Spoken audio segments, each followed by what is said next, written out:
آیت نمبر 1، سورۃ انعام کی آیت نمبر 99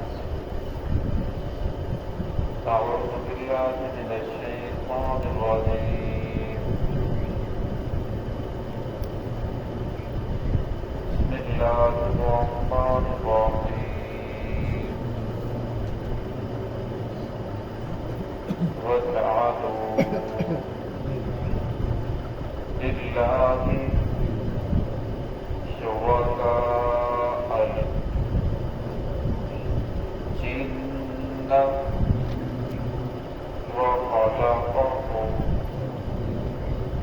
فَخَرَقُوا لَهُ بَنِينَ وَبَنَاتٍ بِغَيْرِ علم سبحانه وتعالى عما يصفون، بديع السماوات والأرض، أنى يكون له ولد ولم تكن له صاحبة، وخلق كل شيء وهو بكل شيء عليم، ذلكم الله ربكم لا إله إلا هو، خالق كل شيء فاعبدوه، وهو على كل شيء وكيل. بسم الله الرحمن الرحيم، وجعلوا لله شركاء الجن وخلقهم وخرقوا له بنين وبنات بغير علم سبحانه وتعالى عما يصفون، بديع السماوات والأرض، أنى يكون له ولد ولم تكن له صاحبة، وخلق كل شيء وهو بكل شيء عليم، ذلكم الله ربكم لا إله إلا هو، خالق كل شيء فاعبدوه، وهو على كل شيء وكيل. وجعلوا لله شركاء الجن، اور ان لوگوں نے اللہ رب العزت کے شریک بنا لیا ہے جنات کو، وخلقهم، حالانکہ اللہ رب العزت نے انہیں پیدا فرمایا، وخرقوا له بنین، اور ان لوگوں نے گڑھ لیا ہے اس کے لیے یعنی اللہ کے لیے بنین بیٹوں کو،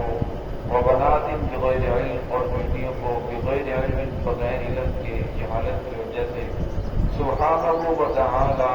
اللہ رب العزت کی ذات ان تمام چیزوں سے پاک ہے، وتعالی، اور بلند ہے، عما یصفون، ان چیزوں سے جن کو وہ بیان کرتے ہیں،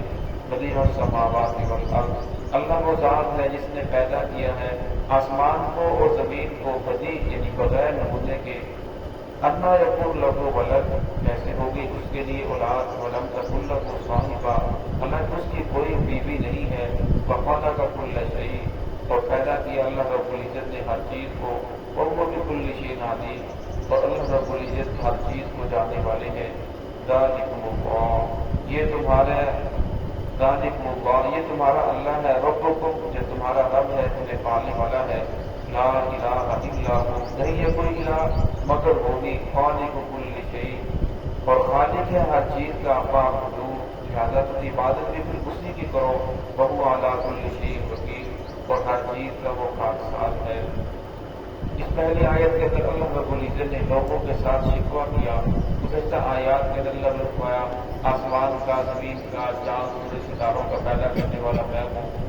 لوگوں تمہیں بھی پیدا کرنے والا میں ہوں، ایک ہی نفس سے میں نے تم کو پیدا کیا، تمہیں موت دینے والا میں۔ پھر اللہ رب العزت نے زمین کی طرف توجہ دلائی کہ اس سے جتنی بھی نباتات چیزیں نکل رہی ہیں یہ ساری کی ساری پیدا کرنے والا میں ہوں، لیکن فرمایا سب کچھ جاننے کے باوجود لوگ بھی میرے ساتھ جنات کو شریک کر رہے ہیں، جنات کو معبود سمجھتے ہیں، جنات کو خالق سمجھتے ہیں۔ معبود سمجھنے سے مراد، شریک سمجھنے سے مراد یہ نہیں تو جس طرح خدا کو سمجھتے ہیں کہ اللہ رب العزت خالق ہے، اس طرح جنات کو خالق نہیں سمجھتے، بلکہ جنات کو نفع نقصان کا مالک سمجھتے ہیں کہ یہ ہمیں جس سے نفع پہنچ سکتا ہے، اگر ہم ان کی اطاعت کریں گے تو ہمیں نفع پہنچے گا، اگر ان کی اطاعت نہ کی تو ہمیں نقصان پہنچے گا۔ اللہ کے اللہ وفانہ کا وہ، حالانکہ اللہ وہ ذات ہے جس نے ان تمام چیزوں کو پیدا فرمایا۔ جنات کو پیدا کس نے کیا؟ جنات کو بھی اللہ رب کی ذات نے پیدا کیا، ورنہ جو چیز اپنے وجود کے اندر پیدا ہونے میں، مرنے میں اللہ کی محتاج ہے، وہ تمہاری خالق کیسے ہو سکتی ہے؟ وہ تمہیں نفع نقصان سے کیسے بچا سکتی ہے؟ اس لیے فرمایا زندگی کے اندر کوئی پریشانی آتی ہے یا کوئی نفع پہنچتا ہے تو یہ اللہ رب العزت کا فضل ہے، اگر کوئی پریشانی آ جاتی ہے تو پھر انسان کو سوچنا چاہیے یہ میری کسی کوتاہی کی وجہ سے ہے، اور میں جنات یہ کچھ نہیں کر سکتے۔ آج کل جو عامل ہیں، اس طرح کے عامل آ چکے ہیں جو ہر بندہ، ہر ایک آدمی پریشان ہوتا ہے، جب وہ اس کے بعد جاتا ہے تو آگے سے کہتے ہو تو بہت جلدی آ گیا، اگر کچھ دن اور نہ آتا تو جادو اتنا سخت تھا تو جس کی وجہ سے بس میرا تو کام خراب ہو جانا تھا، ابھی اور زیادہ پریشان ہو جاتا ہے۔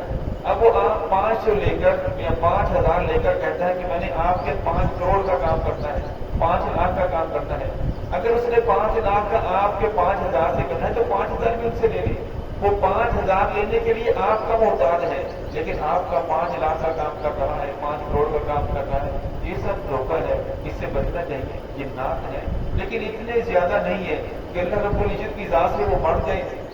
اللہ رب کسی کو نفع پہنچانا چاہے تو جنات نقصان پہنچانے پر ایسی بات نہیں ہے، اگر انسان کو نفع پہنچتا ہے تو وہ بھی اللہ رب کی طرف سے، اگر انسان کو نقصان پہنچتا ہے تو وہ بھی اللہ رب کی طرف سے۔ اللہ رب العزت سے کوئی چیز بڑھ نہیں سکتی کہ کوئی چیز بڑھ کر اللہ رب العزت کسی انسان کو نقصان پہنچانا چاہے جب وہ اللہ رب العزت اس کو روک کر نفع پہنچا دیں، اور میں ایسی بات نہیں ہے۔ تو اللہ کا ہوں، اللہ کے اللہ کا وہ ذات ہے جس نے ان جنات کو پیدا فرمایا، تو اللہ رب العزت وفالہ کا وفانہ کو لوگوں بنی، مگر پھر کچھ لوگ ایسے بھی ہیں جنہوں نے اللہ رب العزت کے لیے بیٹوں کو گڑھ لیا ہے، وہ بنات، اور کچھ لوگ ایسے ہیں جنہوں نے اللہ رب کے لیے بیٹیوں کو گڑھ لیا ہے، وہی ڈیوج میں ان کے پاس علم نہیں ہے، جہالت کی وجہ سے اس طرح کی باتیں کر رہے ہیں۔ یہودیوں نے کہہ دیا وقالت الیہود عزیر ابن اللہ، غیر اسلام اللہ کے بیٹے ہیں۔ عیسائیوں نے کہہ دیا وقالت النصارى المسیح ابن اللہ، عیسیٰ علیہ السلام اللہ کے بیٹے ہیں۔ پھر ان لوگوں نے جب دیکھا کہ اب لوگوں کا کچھ ذہن بن چکا ہے کہ اللہ کی اولاد بھی ہو سکتی ہے، پھر یہودیوں نے کہنا شروع کر دیا نحن ابناء اللہ واحباؤہ، ہم اللہ کے محبوب، اللہ رب العزت کے بیٹے ہیں۔ تو اللہ رب نے فرمایا سبحان رب و تعالی، اللہ رب العزت کی ذات پاک ہے بیٹوں سے، بیٹیوں سے، وتعالی بلند ہے عما یصفون، جو چیزیں یہ لوگ بیان کر رہے ہیں اللہ کی ذات ان تمام چیزوں سے پاک ہے۔ قل هو اللہ احد اللہ الصمد لم یلد ولم یولد، نہ اس نے کسی کو جنا نہ وہ خود کسی سے پیدا ہوا۔ بدیع السماوات والارض، اللہ تو وہ ذات ہے جس نے بغیر نمونے کے آسمان اور زمین کو پیدا فرمایا۔ ایک چیز کا ڈھانچہ، سانچہ، نمونہ موجود ہو تو اسے بنانا آسان ہوتا ہے، ایک چیز کا نقشہ ہی نہ ہو تو اسے بنانا مشکل ہوتا ہے۔ تو اللہ تو وہ ذات ہے جس نے اتنا بڑا آسمان زمینیں بغیر نمونے کے پیدا کر دیے۔ اپنا یقین لکھو غلط، اور میں کیسے ہوگی اس کے لیے اولاد، اس کے لیے اولاد کیسے ہو سکتی ہے؟ ولم تکن لہ صاحبہ، حالانکہ اس کی کوئی بیوی نہیں ہے۔ دنیا کے اندر اسباب کے ساتھ بغیر بیوی کی اولاد انسان کی اولاد نہیں ہو سکتی، اور اللہ کی کوئی بیوی نہیں ہے۔ اب عیسائی اگرچہ زبان سے دعویٰ نہیں کرتے لیکن ان کا جو انداز ہے، گفتگو ہے، کسی کو یہ ثابت کرتے ہیں کہ نعوذ باللہ حضرت مریم علیہ السلام اللہ رب العزت کی بیوی ہیں۔ وہ ایک طرف کہتے ہیں کہ عیسیٰ علیہ السلام اللہ کے بیٹے ہیں، اور دوسری طرف عیسیٰ علیہ السلام مریم علیہ السلام کے بیٹے ہیں۔ اب وہ زبان سے یہ دعویٰ نہیں کرتے کہ عیسیٰ علیہ السلام اللہ رب العزت کی بیوی ہے، نعوذ باللہ، لیکن ان کے اس انداز سے یہ بات ثابت ہوتی ہے بس کی طور پر کہ وہ مریم علیہ السلام کو اللہ رب کی بیوی کہتے ہیں، حالانکہ ایسی بات نہیں ہے۔ اللہ رب العزت تمام چیزوں کی استدت تقدیم کر دی، وفقہ کا کل شیء، اور میں اللہ رب العزت ہر چیز کو پیدا کرنے والا ہے، اور میں جب وہ ہر چیز کو پیدا کرنے والا ہے تو اسے کسی چیز کی ضرورت نہیں ہے، اور وہ بكل شيء عليم، اور میں اللہ رب العزت وہ ذات ہے جو ہر چیز کو جاننے والا ہے۔ ذالکم اللہ ربکم، اور میں یہ اللہ تمہارا رب ہے، تمہاری تربیت کرنے والا ہے، تمہیں پالنے والا ہے۔ لا الہ الا ہو، اور میں اس کے علاوہ کوئی اور الہ نہیں۔ شروع کے اندر جب شروع ہوا اور فرمایا ان اللہ خالق الحب والنوى، اللہ وہ ذات ہے جو گٹھلی کو پھاڑتا ہے، اس سے دانا نکالتا ہے، پھر اس سے ساری چیزیں نکلتی ہے۔ یہ ساری صفات کا بیان کرنے کے بعد آگے پھر فرمایا لا الہ الا ہو، تمہارا الہ کوئی اور نہیں، معبود کوئی اور نہیں، مسجود کوئی اور نہیں، خالی کوئی اور نہیں، لہذا کوئی پریشانی آ جائے تو اللہ رب العزت کی ذات کے جھکنا چاہیے، اللہ کا در چھوڑ کر جنات کے پیچھے جانا، عاملوں کے پیچھے جانا کہ یہ میرا ایسے کام کر رہا ہے، یہ میرا مسئلہ حل ہو جائے، اور میں ایسی بات نہیں ہے۔ اور میں خالق بھی اللہ رب العزت کی ذات ہے، نفع نقصان کی مالک اللہ رب العزت کی ذات ہے۔ شرک اسی چیز کا نام ہے کہ انسان کسی اور کے ڈر سے اللہ رب العزت کی نافرمانی کرے اور یہ سوچے کہ اگر میں نے اس کی اطاعت نہ کی تو مجھے کوئی نقصان پہنچے گا۔ اب اس آدمی کے ڈر سے اللہ رب کی نافرمانی کرنا ہے، ہم کسی شرک ہے یا کسی سے نفع کی امید سے اللہ رب کی نافرمانی کر رہا ہے، جس سے مجھے نفع پہنچے گا، اور میں کسی چیز کا نام شرک ہے۔ آگے اللہ شاہ فرماتا ہے لہٰذا تمہیں چاہیے کہ عبادت بھی اللہ رب کی ذات کی کرو، وہو علی کل شیء وکیل، جو کہ ہر چیز کا کار صاحب، ہر چیز کا خالق مالک اللہ رب العزت کی ذات ہے۔ اللہ رب العزت اپنے بندوں کو بار بار جوڑتے ہیں، اپنے بندوں کو سیدھے راستے کی طرف لانا چاہتے ہیں کہ میرا دین تو بہت آسان ہے، کبھی میرے تک پہنچنے کے لیے آپ لوگوں کے پاس جانے کی ضرورت نہیں، کسی اور کے پاس جانے کی ضرورت نہیں، اور میں جب بھی کوئی پریشانی آ جائے تو 2 رکعت بعد نفل صلاۃ الحاجت پڑھو، نفل پریشانی کو ختم کر دیں گے۔ کوئی خوشی ملتی ہے شکرانے کے 2 نفل ادا کیے جائیں۔ جس وقت یہ نماز کا حکم آیا تو صحابہ کرام نے بہت خوشی کی کہ اب تو اللہ رب العزت کی ذات سے ہمیں ڈائریکٹ ملاقات کا ذریعہ مل گیا۔ رسول نے دیکھا، پوچھا کہ تمہیں پتہ ہے یہ صحابی کیسے آئے تھے؟ تو یہ رسول میں تو معلوم ہے اس کے گھر کے اندر نمک ختم ہو چکا تھا، یہ اللہ کی ذات سے نمک مانگنے کے لیے آئے ہیں۔